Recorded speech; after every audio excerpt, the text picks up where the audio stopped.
Before the brutal heat in midsummer makes the mint in my garden weary, there is a window. This is what that window is for. First, we've got to make the syrup because it needs time to cool before the mint touches it. We're going to begin with 1 heaping cup of white sugar and 1 level cup of water. That ratio took some working out. A true 1-to-1 wasn't sweet enough for how I wanted this drink to land. A half again ratio made the syrup way too thick. What you're seeing is where I settled, rich enough to hold its own against a full measure of pellet ice and bourbon without climbing on top of everything else. And then you're going to turn the heat on. We'll start at low heat. You're not cooking it right now, you're dissolving it. When the sugar gets fully clear and the water no longer looks cloudy, then it's time to crank this up to a boil. Once you get to that rolling boil, then you're going to want to leave it there for exactly 1 minute. That's long enough to kill any mold spores that might have got introduced into your dry sugar, and then kill the heat. While the syrup cools, we'll head to the garden and get some mint, where I have 3 varieties, Kentucky Kernel, Mojito, and Mint Julep, that have all been growing in this bed together for at least 8 years. At some point, they kind of stopped being 3 varieties and became one thing, locally adapted, very vigorous, and very much their own. That's what happens when perennials find their footing. This is the logic behind permanent food producers. You plant them once, you learn what they want, and eventually the garden does most of the work for you. That philosophy runs through everything on the GM Grovescape channel, and even deeper in the Hidden Harvest Handbook, which is linked in the description. Take more sprigs than you think you need. Generosity with the mint is not optional in this drink.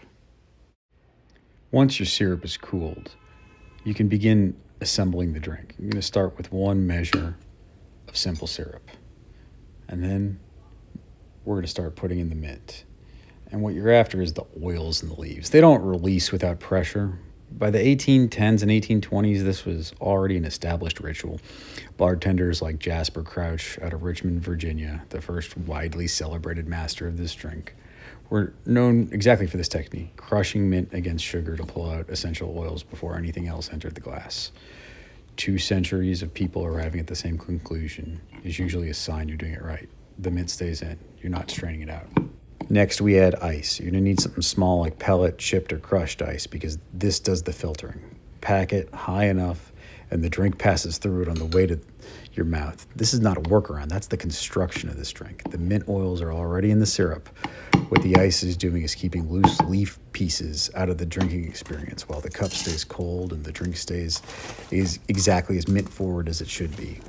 Then we add 1.5 measures of bourbon. Something like 4 roses here. Something with enough character to taste, but not so precious you're reluctant to use it. The bourbon is not the story in this drink. The mint is the story. Choose accordingly. I've also been known to use Bulleit or a basic Weller. Those are all good.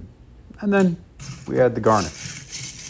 The garnish is not decorative. A fresh sprig of mint set where your nose will meet it before your lips meet the drink. That's the drink working the way it's designed to work. Aroma first. Everything else follows.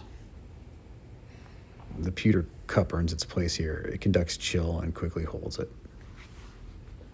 Most people associate this drink with the Kentucky Derby, which has been serving it since 1938. But the drink was already well over a century old by that point. And this drink doesn't need a special occasion.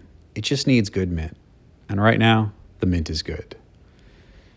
GM Grovescape grows it, GM Gourmet cooks it, or drinks it in this case. And we go even deeper into this in the Hidden Harvest Handbook, which is in the description below. So thank you all for watching. Please do the internet video thing. Hit like, hit subscribe, hit the little bell for notifications. I'll talk to y'all later. Bye.